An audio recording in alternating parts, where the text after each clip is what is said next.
Yo, yo. Alexa off. What is up? And welcome back to another video.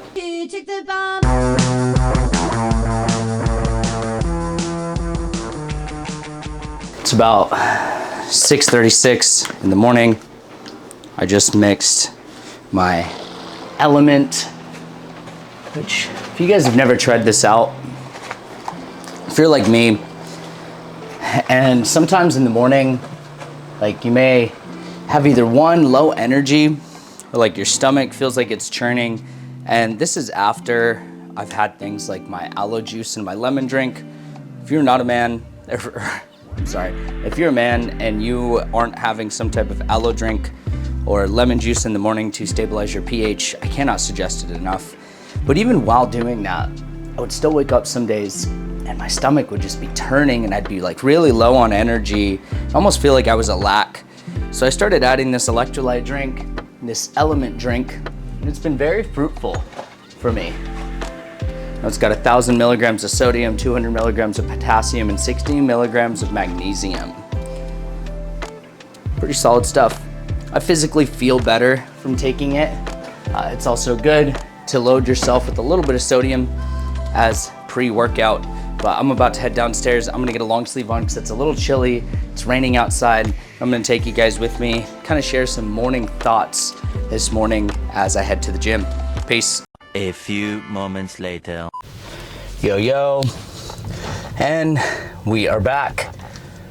So, as I was saying, it's been quite an interesting morning this morning.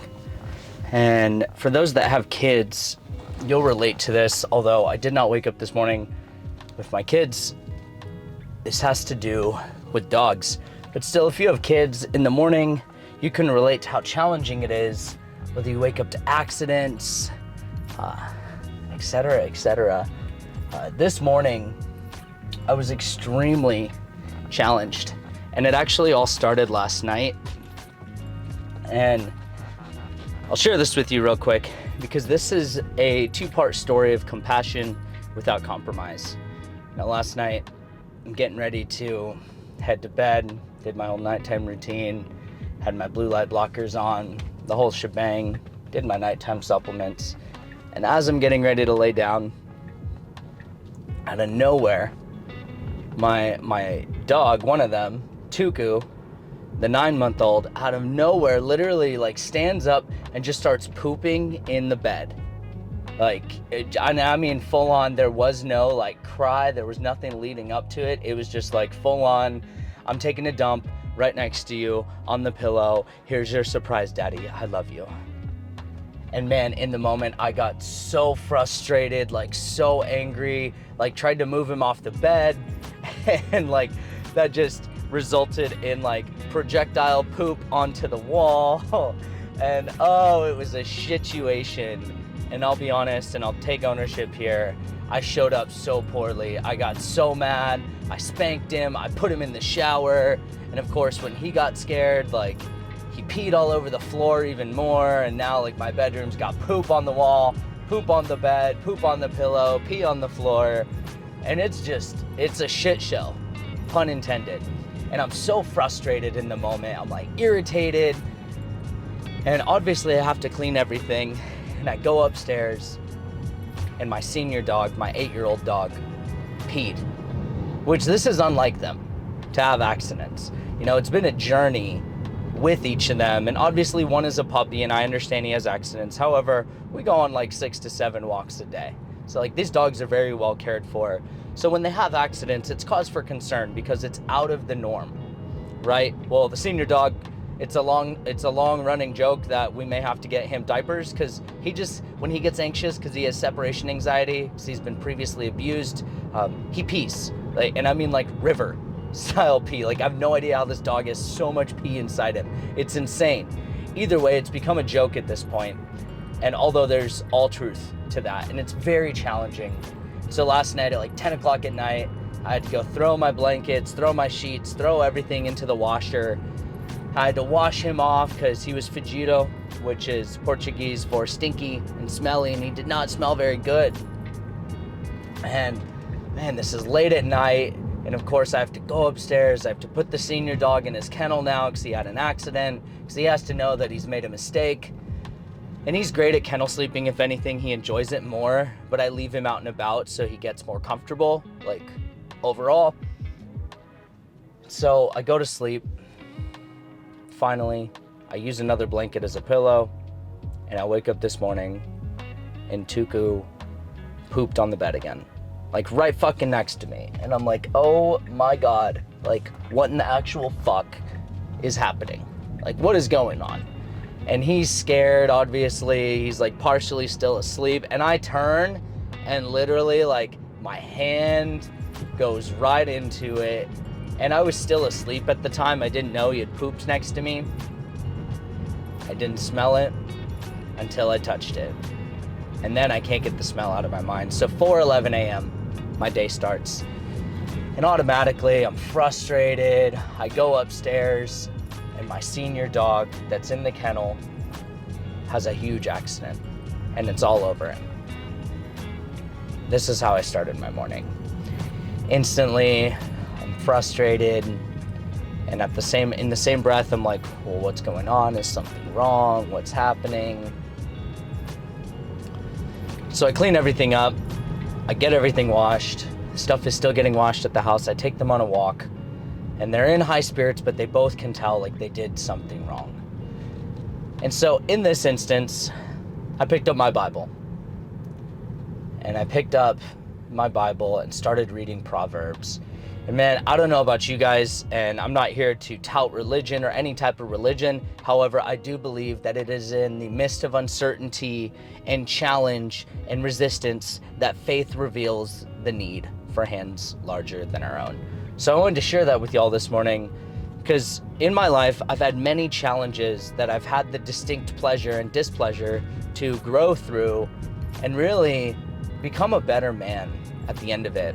And I'll share this second story with you about compassion without compromise.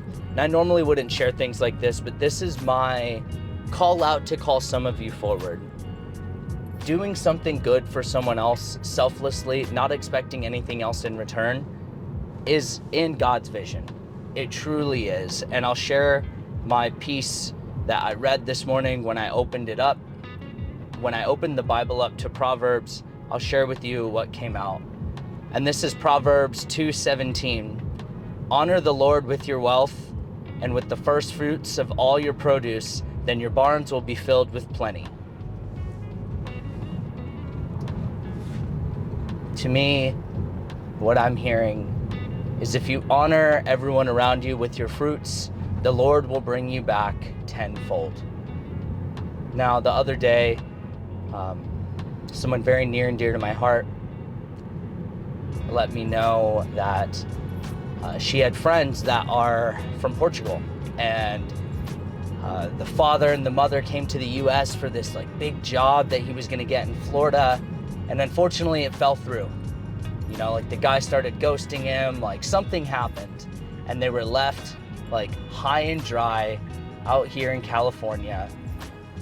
And she basically reaches out to me and asks me, hey, do you have any clothes that you were gonna donate? I know you mentioned you went through all your clothes and you have a bunch of totes. And I was like, yeah, absolutely. And then she starts to ask me about like the old kid stuff that I have that I was trying to figure out what to do with. Do I donate it? Do I sell it? Because some of it has sentimental value. And so she starts asking me this, and I'm like, wait, like you're asking for kid stuff too? Like what's going on? And she lets me know that this immigrant family basically came all the way from Portugal. They were getting ready to go to Florida. The job fell through, and the dad and the mom, they only have everything they brought in their backpack because they don't have much, and they're coming to the US to create a better life for them and their family. And I have become so appreciative and respect and have so much respect for those that navigate the immigration process in the right way, because this very near and dear person to my heart has been going through the green card process, the student visa process, the working visa, and man, it is such a draconian system. So I have so much respect and the utmost respect for those that choose to do it the right way, because it is not easy. Now she shares with me this family is in a very tough position. And I've been that family before. I actually grew up with a less than fortunate experience of life. I grew up in a lower than middle class family. I had a single mother. My dad was not present. And that's not to say that he is not today in the way that he tries. And I have no resentment towards him there. But all of that to polarize, like, I know what it's like to grow up with less than. I literally had my mom turn to me when I was a kid and say, Joseph, we can either have dinner tonight or I can drive you to school and myself to work tomorrow. We can't do both. That was my reality. And I also have kids myself. I love kids. I have such a soft spot for them. Now she messages me and tells me that they have a 6-month-old and they have a 10-year-old. And they have half a tub of formula left. And my heart dropped. Now, I've been very blessed in my life, in my career, with abundance in a way that allows me to give back in certain ways. And I commonly do this during the holiday season and just throughout the year, where I will either adopt a family or give selflessly. I don't ever do this and film this. I probably never will. I believe that's partially disingenuous, although I do recognize when other people see that, it gives them an opportunity to also step into doing that. So that's partially why I'm sharing this story. I ended up going from where I live at the end of my day, all the way down to Huntington Beach where they live. I went to Target, I bought over 1,000 diapers, 1,000 wipers, wipe warmers, a bassinet, a changing table, a changing area, a sleeping area for the baby, like 10 different sets of clothes, nighttime sleepers, blankets, gripe water, teething Oragel. If you're a parent and you've gone through this, then you know how valuable those things are. Dr. Brown's colic, free bottles, everything, like multiple tubs of formula. And the 10-year-old girl, I got her some clothes. I got her some leggings. I got her some shirts, some socks, some shoes, a nice jacket. And I got to go there and give it to them. And I got to hold this baby. And man, he turned to me and he smiled at me. And this entire family, although they did not speak English, I could feel so much love from them. And the woman turned to the special individual that was there with me, and I'll share more about her later. The woman turned to her and said in Portuguese, I feel like he's an angel sent from God, because we prayed for anything like this, and he just came out of nowhere and he's doing this. There's no way that I can repay him, but please let him know that we love him and he is loved. And you know when you're feeling low, I was having that type of day. It was an anniversary of the most important woman in my life passing away, my grandmother. And I could not think of a better way to honor her than to give back selflessly to a child that had so much joy and love in his eyes. And to see the joy in the little girl's face when she tried on the jacket and she saw all the shirts that I picked out, it was beautiful. And because I know how kids can be, especially out here in California, I wasn't about to get her a pair of Target shoes. I got her an awesome pair of slip-on Vans, and they're going to be delivered today. Joe and Bella, just know that you are so loved from your new American friend, and I have so much admiration for the mother and the father and the family. And I appreciate you all for listening to this and hearing these multiple stories of compassion without compromise. And I don't share this to be glorified, to be gratified, or to be appreciated, or, oh, he's doing a good thing. I share this in hopes that you take this as a permission slip to do something good for someone today. Whether it's compliment them, say they have a nice smile, say they're doing a great job, say you're proud of them. Do something selflessly. Because when you do something that's coming from the heart and you don't expect anything in return, I believe that's really what we're all here for. Because at the end of the day, at the end of our days, we can't take anything with us. And I believe that we are meant to live our lives so well that at the end of our days, death will tremble to take us because we have lived such an amazing life. I appreciate y'all. That's all I got for you. See you on the next one.